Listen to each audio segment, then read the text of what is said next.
Oh, wow, this situation in Iran seems just a little bit complicated.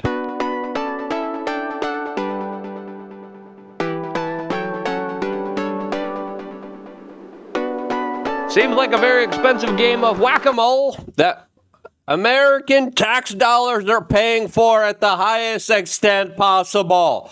All of this as the situation looks like it is caving in between the people realizing that something's weird, something's just off here, as we have comedian Tim Dillon going off in many humorous, comedic ways, highlighting the kind of disparity, the kind of inequalities, the type of, weird situations in our society that a lot of people are too afraid to mention.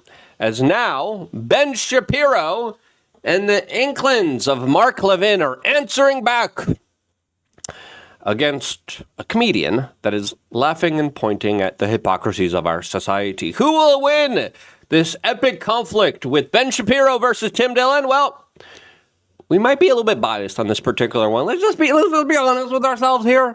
We might have someone that we like a little bit more, but we're going to be playing you both of their arguments and highlighting the attacks against each other that I think are absolutely worth mentioning in light of recent events here, as the topic of Israel here definitely is one that is usually very muddied through a lot of crazy people that don't allow us to have a real rational conversation about it. We're going to do our best to have that rational conversation, and if you appreciate that, subscribe, click the notification button. We greatly appreciate all the time that you, of course, spend with us here on this independent media broadcast. As Tim Dillon's latest hit piece here has him dressed up as a rabbi with two bagel twin towers that he later took down and said 9/11. And again, listen, some things that Tim Dillon says I disagree with, some things I really like.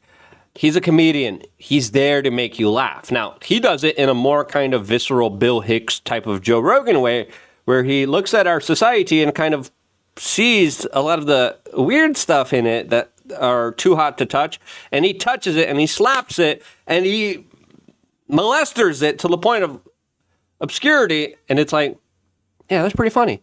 That's pretty hilarious. I really like him. I enjoy watching him. Great episode, funny episode. One of the few things that I actually watch in full here. There's a level of, I don't give a F. There's a level of brazenness that you got to respect about Tim Dillon, who came out and says, yeah, Saudis are paying me.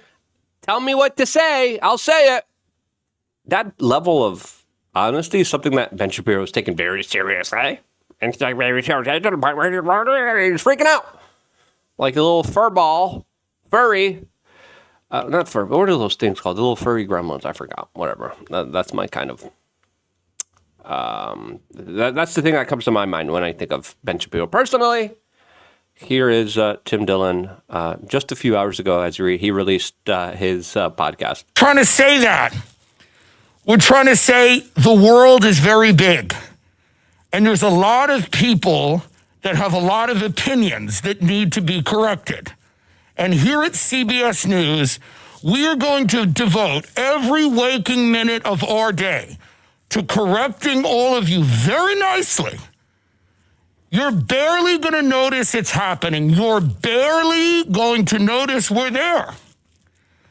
So for Tim Dillon, and the thing about the beard, which makes it so difficult. He started off his bit talking about how he's coming live from the new Barry Weiss CBS News deck after they just purchased the free press for $1 trillion, which is crazy, by the way, which is absolutely just wild. But Tim Dillon, in a very sarcastic, comedic way, was telling everyone how great of a job Netanyahu was doing.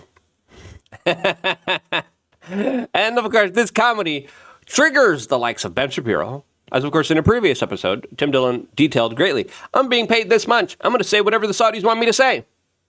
Saudis, other lobbies, they want to pay me more? Pay me more. I'll tell you whatever you want me to say if you pay me. Listen, that type of honesty, I just appreciate, because listen, it happens so much. There's right-wing influencers being paid off to literally promote soda for EBT. And they're taking the money and telling you, no, poor people deserve EBT and we deserve high fructose corn syrup drink. And I'm like, dude, there's people, a part of the MAGA movement, supporting India. And I'm like, dude, there's people, a part of the MAGA movement, being told, you're going to attack Thomas Massey. And they're like, okay, we'll go attack Thomas Massey. And they go and attack Thomas Massey. There's people being told, no, this Iran war, you're going to promote that. People are like, okay, we'll promote war. Yeah, good job, Iran. Yeah, by Iran. Iran bad. Those flip-flop wearing Abdullahs, oh, bad. Oh, number one enemy. Forget about inflation. Forget about the housing crisis. Forget about the economic Armageddon apocalypse that we're on the verge of. Forget about that. Forget about issues that actually matter. We got to bomb Iran. Priority number one. It's a little bit ridiculous. It's a little ridiculous, okay? There's a country here you can't criticize. You criticize, you're going to be investigated. You're going to be deported. You're going to be debanked. And I'm like, you can say anything you want about America, but you can't say anything about this other weird country. It's weird. And Ben Shapiro, instead of reading the room, instead of being like, yeah, we're getting everything we want. We're getting the foreign policy we wanted, domestic policy, people who criticize us, people who lightly shove us are getting their entire lives ruined, investigated by the DOJ. Instead of being like, yeah, okay. No, he's like, this is the time to go on the offensive. This is the time to attack Tim Dillon. Now, before playing that full attack video, we wanted to tell you about LukeUnfiltered.com. The link is down in the description. Click it. You come right here. You sign up for whatever you can afford. I know times are tough. If you are dealing with financial struggles, don't sign up. Just don't do it. But if you have a little bit of spare change, right? If you have 20 cents a day, if you have $8 a month, you don't understand how much of help that is to us, especially if enough people just do it. Enough people just do it.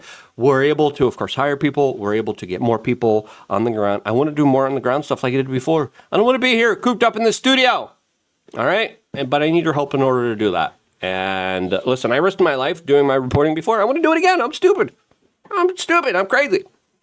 But I could only do it with your help. And I do really cool things. You could talk to me directly by becoming a member on our Telegram channel. I'm going to go there right after this chat. We have a members range day, September 20th. I think there's only 5 spots available. Super fun, super incredible range day that I just cannot recommend enough.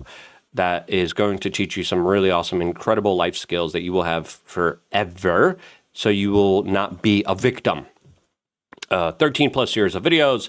The plethora and many, many, many other type of secret type of things that are really good for you. And truly, your help needed more than ever. We can't thank you enough for your support. And it means the absolute world to me to have it. Can't thank you guys enough. Now, listen, a lot of people have big donors. A lot of people have them being sent out to Saudi Arabia, and they get hundreds of thousands of dollars. Right? A lot of people get paid by another lobby, by other big-time MAGA billionaire groups that are orchestrated, organized, well off financially, and are giving out money as they fly in their private jets from Florida to Nashville to do their shows and live a life of affluence. We don't do that here. That's why we need your support, okay? No big money, no big donors. There's no one coming in here being like, here's the money. Do our bidding. There's nothing like that. If they would come in, I'd be like, hey, we got a gremlin dude over here paying me off to say this. Every time we do a sponsorship, we tell you it's a sponsorship. Just to be honest, just be real. You know, a lot of people aren't. And Tim Dillon, I think, was honest. And I think he absolutely exposed himself. Says, I'm going to Saudi Arabia. I'm getting paid. They're going to tell me what to say. I'm going to say it. It's funny. It's hilarious. He admitted it. Ben Shapiro's taking it very seriously. He's like, oh, let's look at the Saudi Arabia. Saudi Arabia bad. Is that all of America's politics is from the shadows being run by AIPAC or Israeli billionaire donors, not sure who he's talking about there, or Jewish philanthropists or whatever the case may be. Andelsons are definitely one of them that do have a lot of political sway. Listen, I feel like that sway and that influence is going to wane. Now, a lot of people go too conspiratorial and they do go too crazy. Listen, and again, this is why Ben Shapiro is so disingenuous, right? Because he's like, he sets up an argument that Tim Dillon, didn't even make. He's like, oh yeah, and he's like, yeah, he's so stupid. What? That's really why Americans are pro-Israel, or why Trump is pro-Israel, or why Ted Cruz is pro-Israel, or all the rest. The reason I point this out. Well, there's number of things. There's blackmail operations. There's big money donor operations. Let's be honest with ourselves. It is a little bit weird that you can't criticize. You can't write op-eds. If you do, and if you're, going through a visa application, or if you're trying to visit this country, or if you're here on a vacation visa, if you say anything remotely political that is not aligned with the Israeli point of view, you get deported, you get denied access to, you get kicked out of universities, you get your paperwork thrown out. That's just weird, okay? It's strange, and it's creating a situation where people are like, why is this going on? Right? And a lot of Jewish people are like, hey, can you stop doing this? Because this is really creating an uncomfortable situation for everybody involved here. And I agree. And it's a little weird, all right? You could call that out. But you're just saying, no, it's all crazy. Nothing's weird happening here at all. And the more you keep saying nothing weird is happening, the more people are like, this is weird. Is because if you are going to claim that money passing hands makes you a shill for the thing from which you are receiving the money. It's not just money. It's threats, it's blackmail, it's extortion. It's also cooperation. And a lot of Christian Zionists as well that are a pretty powerful lobbying force that have their own weird interpretations of the Bible. And listen, they're a powerful, influential bloc. Let's be honest with ourselves here. Now, Saudi Arabia, with the U.S. petrodollar that Henry Kissinger and the system set up there, also are very influential as well. Let's just be honest with ourselves. Then I'm wondering precisely why Andrew Schultz. But can you criticize Saudi Arabia? Yeah. Or if you're a student and you criticize Saudi Arabia, are you going to get kicked out of universities and your visa application is going to get denied? Right? Or is your vacation visa going to get denied if you're criticizing Saudi Arabia? No. Schultz and Tim Dillon, among many, many, many others. Is there a special word for criticizing Saudi Arabia? Anti-Dullah. Anti-Mohammedism. No, there's not. There's not. Are perfectly willing to go to Saudi Arabia for hundreds of thousands of dollars. Which they admitted and talked about.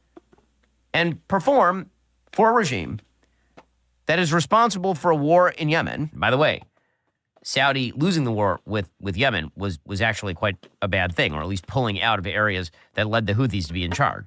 It was an Al-Qaeda U.S. operation, by the way. That's been going on ever since Barack Obama was in power, as the United States was the Air Force for Saudi Arabia. They helped them refuel, they helped them do the bombing campaigns, and then the Iranian-backed Houthis still won. The AP even wrote an article talking about how Saudi Arabian forces were there on the front lines with the news. Then they took the news cameras away and they brought in Al-Qaeda on the front line. And that was with direct U.S. aid and assistance. Now Israel is fighting Yemen. Israel's bombing Yemen. Israel just took out, what was the prime minister of Yemen?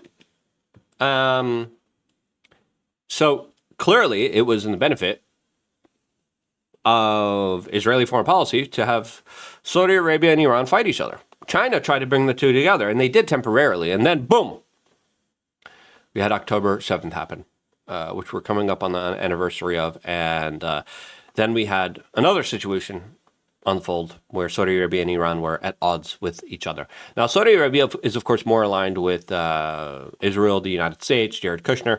And we've seen that with not just multiple proxy fights in places like Yemen, where all those nations were involved here, but also Syria, where those countries were involved as well. And Saudi Arabia was sending Sunni Wahhabists, Al-Qaeda, and other people to fight off the Syrian government that was protected and aided and abetted by the Iranians. So, long list of proxy conflicts.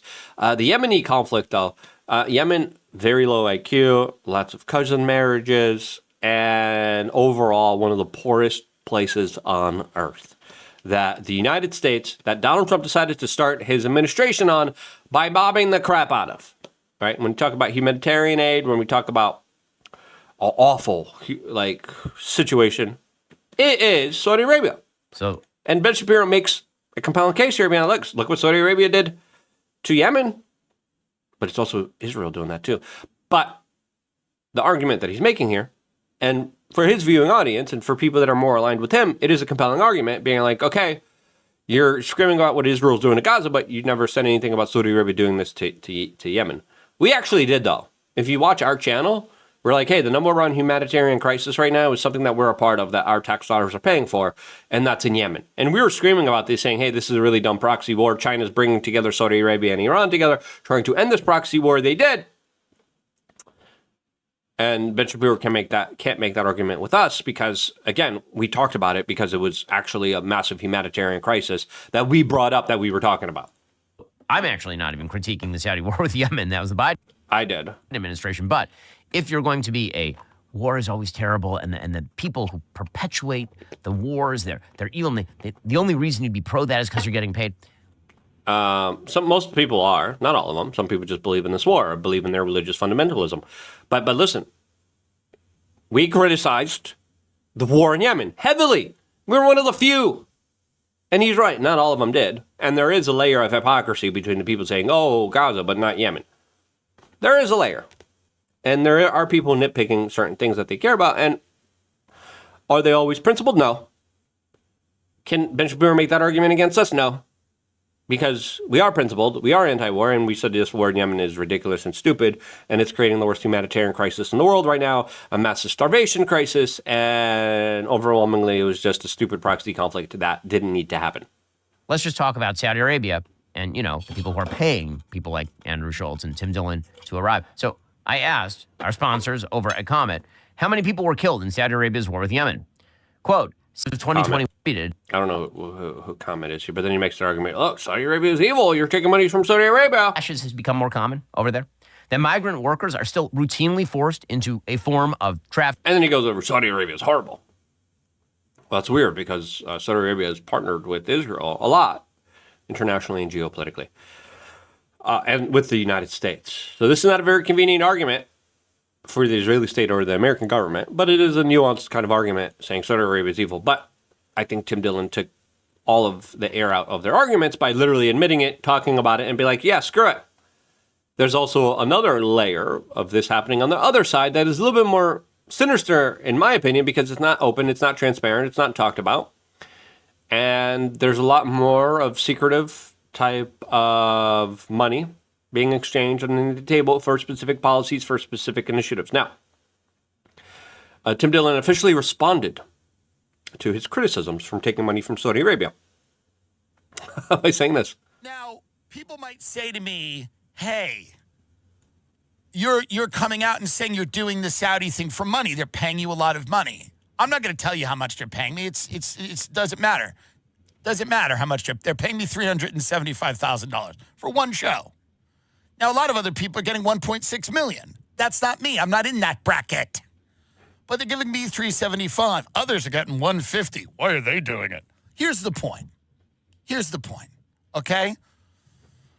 I am doing this because they're paying me a large sum of money. They're paying me enough money to look the other way. Do you understand? Israel gave none of us any money and expected we were all going to just defend them. For what? For no money? Yeah, listen. Also, time preference matters, right? The whole Yemeni conflict was a few years ago underneath the Biden administration, started under the Barack Obama administration. Gaza's happening right now. That time preference also matters. For $0? The threat that I won't get a sitcom on ABC Family? I'm supposed to go out and defend this genocide because maybe I won't be on ABC I won't get to play a gym teacher on a network that won't be in business, and I'm supposed to care about that? Who gives a fuck? Where's the money, you bum? Listen, you gotta love Tim Dillon for this, because he just He says it like it is. Everyone's being paid off. We're stupid. We're poor. IRS took everything from me. I ain't getting paid off. Where's my paycheck? Where's my money? I'm kidding. I actually was offered money. And I'm like, get out of here with the strings and this nonsense. Listen, say what you may about Tim Dillon. I agree with him, especially when it comes to deportation based on free speech of alleged anti-Semitism, which I think is crazy that's happening in this country. I think it's wild that people are being federally investigated. The DOJ is literally like excusing the Epstein client list, but they're going after people for their political opinions. Absolutely insane. Listen, our priorities shouldn't be the ones of a foreign country and their interests and their wars and their conflicts and keeping Bibi in power as he is in power forever as long as these conflicts keep going on. And I have a more kind of America First type of perspective on this that, of course, more aligns with Tim Dillon and, of course, is more politically opposed against Ben Shapiro, which we're seeing in this bifurcation of the right-wing alternative movement. But was Ben Shapiro's argument convincing to you? Let me know down in the comment section below. Or do you just love the brutal honesty of Tim Dillon? For me, I love the brutal honesty. And you know where I side. I'm a little biased. You should know the biased side. And I try to be as honest as I can with you guys. And that's one of the reasons you guys sign up to LukeUnfiltered.com and support me, my growth, and my operation. And we'll be coming out on the range September 20th. It's going to be so much fun here in South Florida. Sign up. See you there. Stay tuned for more beautiful and amazing human beings here on YouTube.com/WeAreChange.